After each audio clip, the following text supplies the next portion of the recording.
बिस्मिल्लाहिर्रहमानिर्रहीम इय्याका नअबुदु व इय्याका नस्तईन।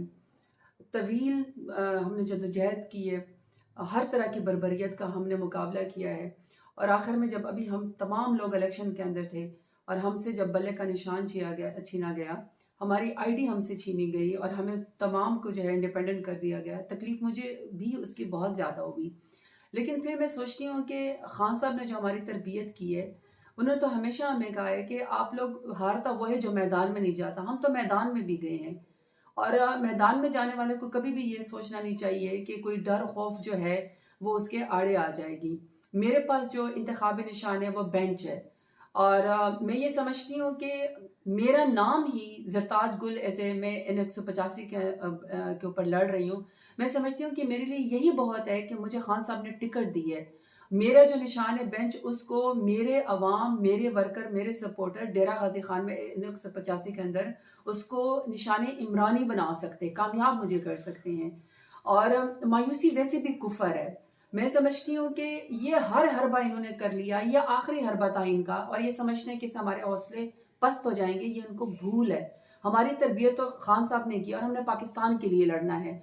और जो जुल्म इन्होंने हमारे साथ किया, जिस तरह माओं बहनों बेटियों को उन्होंने सड़कों के ऊपर घसीटा है, जिस तरह जेलों में डाला गया है, दहशतगर्दी से लेकर गद्दारी तक तमाम पर्चे हमारे ऊपर किए गए हैं ताकि हम किसी तरीके से खान साहब और पाकिस्तान का जो है वो हम साथ छोड़ दें।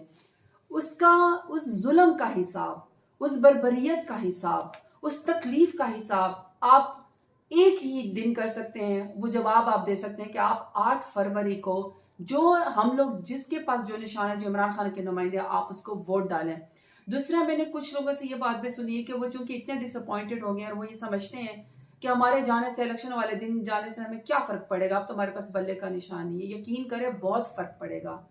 आप लोगों ने घरों में नहीं बैठना, आप लोगों ने टर्न आउट को 100% पे लेकर जाना है, आप लोगों ने घर से निकलना है, क्योंकि जुल्म का हिसाब आप एक वोट की पर्ची के जरिए दे सकते हैं। मायूस इसलिए आप लोगों ने नहीं होना कि ये तो वक्ती मुश्किल तो आ जाती है, लेकिन हर जुल्म के बाद जो है वो, हर अंधेरे के बाद फिर रोशनी होती है।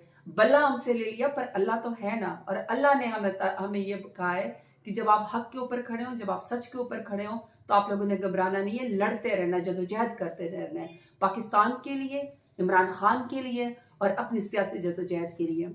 वोट दें हमें, मुझे बेंच के निशान के ऊपर आपने वोट देना है और मेरे डेरा गाजी खान के टारगेट्स और टारगेट्स आप तैयार हैं, मैं आ रही हूँ, ज़बरदस्त कैंपेन करेंगे। और ये जो मेरा N185 का जो टिकट है, मेरा N185 का जो बेंच का निशान है, ये आप लोगों ने इमरान खान को जीत के तौर पर उनको गिफ्ट करनी है। बहुत शुक्रिया। पाकिस्तान जिंदाबाद, इमरान खान जिंदाबाद। Thank you. पुलिस खड़ी है तो फिर क्या, ये क्या प्रिजनर वैन लाए हुए? शेख साहब, आपके लिए तो पूरा शहर आज आपकी गिरफ्तारी के लिए पूरा शहर आया है, पूरे शहर की पुलिस आई हुई है।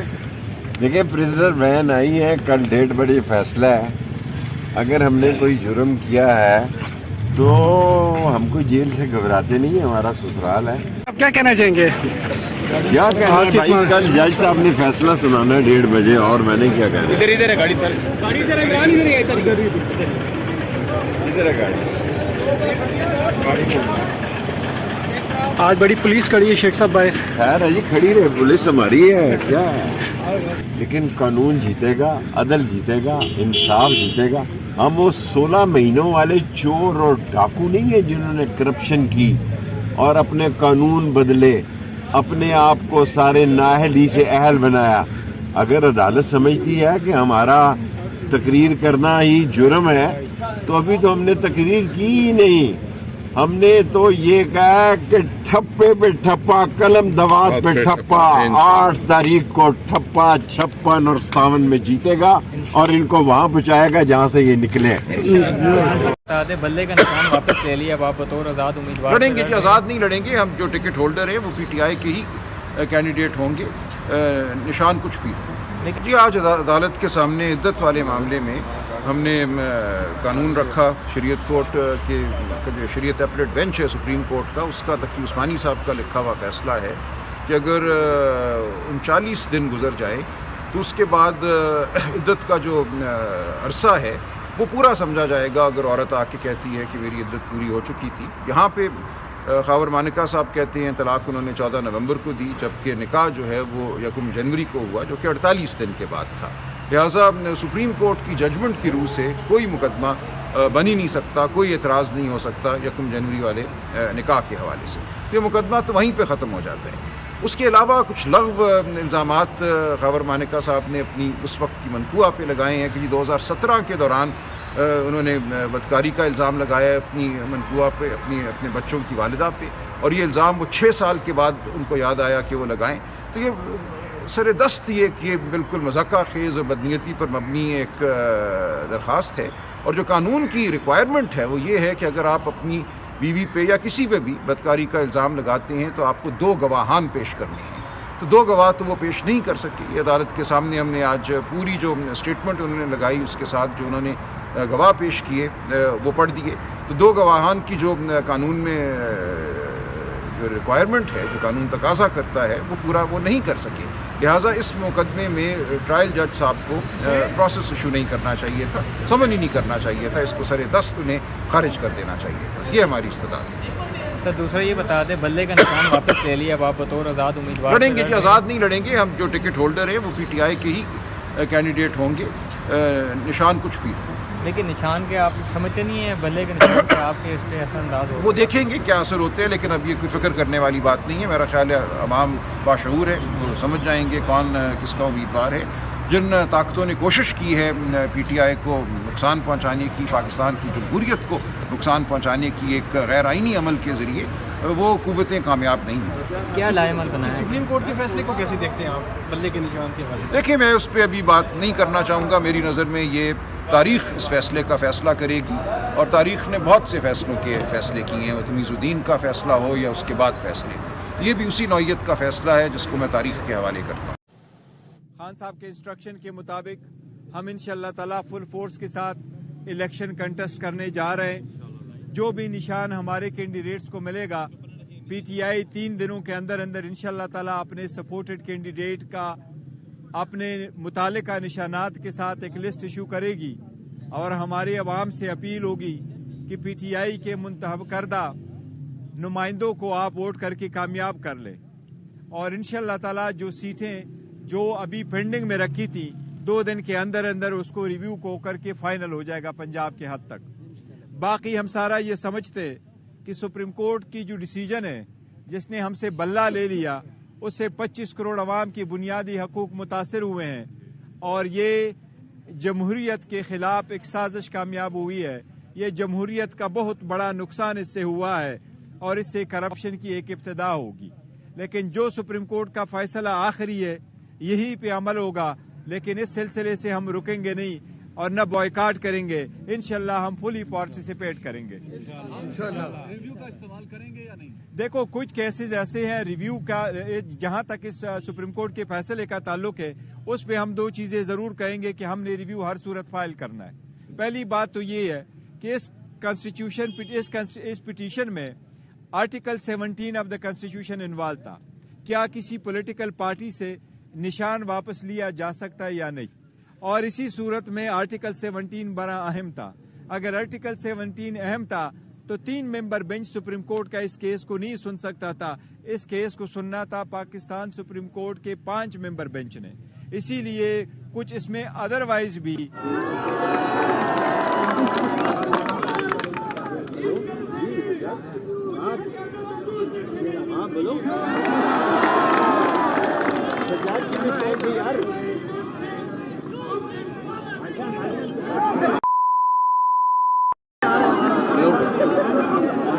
अभी बात नहीं करो, बाद में बात करेंगे।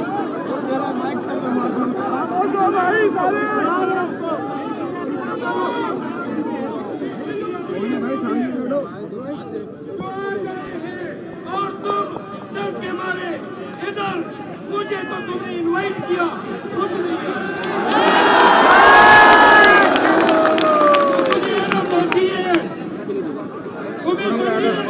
मुझे शर्म आ रही है।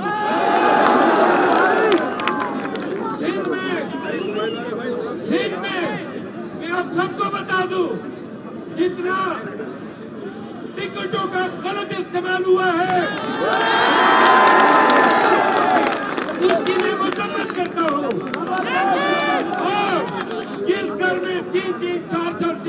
किए हैं या गए हैं, मैं यकीन दिलाता हूँ कि किसी को भी अगर चाहिए सब वापस किए जाएंगे।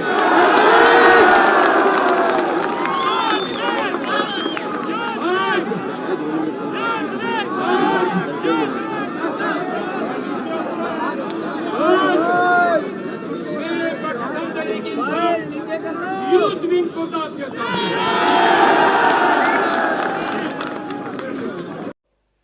दूसरी पार्टी का लीडर मियां साहब लंदन में बैठे हो, लंदन से वापस बैठे हो, वो अलग अपने एक बदले की आग में लगे हुए हैं।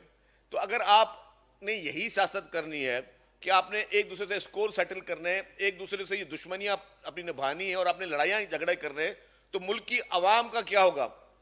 मुल्क की 24 करोड़ आवाम जो कि इस वक्त चाहती है कि उनके जायज मसाइल का हल हो, मुल्क की आवाम चाहती है कि उनके मसाइल का कोई हल करे। महंगाई की हालत क्या है, बेरोजगारी की हालत क्या है, मईशत की को तबाही के किनारे पे पहुंचाया पहले इमरान खान की हुकूमत ने, और उसके बाद फिर जो PMLN के पॉलिसीज ने, जो लास्ट भी 16 महीने PMLN की जो पॉलिसीज थी उसकी वजह से मईशत का और बड़ा बेड़ा गर्क हुआ। तो जो महकमे उनके पास थे उसमें उन्होंने मतलब एक नाअहली उनके सामने जाहिर हुई है। तो जो पॉलिटिकल पार्टीज इस मुल्क की आवाम के लिए नहीं सोच रही, आज भी इक्तदार की हवस की लड़ाई चल रही है, चाहे PTI हो या PMLN हो, दोनों को इक्तदार की कुर्सी चाहिए।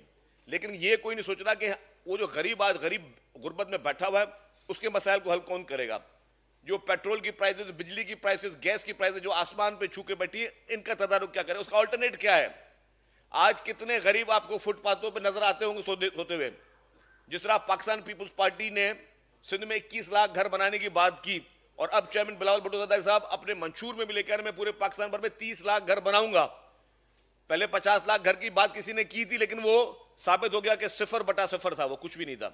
लेकिन जिस लीडर ने 1.5 साल में पहले ये सैलाब आया और एक कोशिश शुरू की, तो इस वक्त हजारों की तादाद में घर बनना मतलब रेडी हो चुके हैं, और बाकी हजारों की लाखों की तादाद में घर बन रहे हैं। हजारों की तादाद में इस वक्त घर रेडी हो चुके हैं सिंध भर में।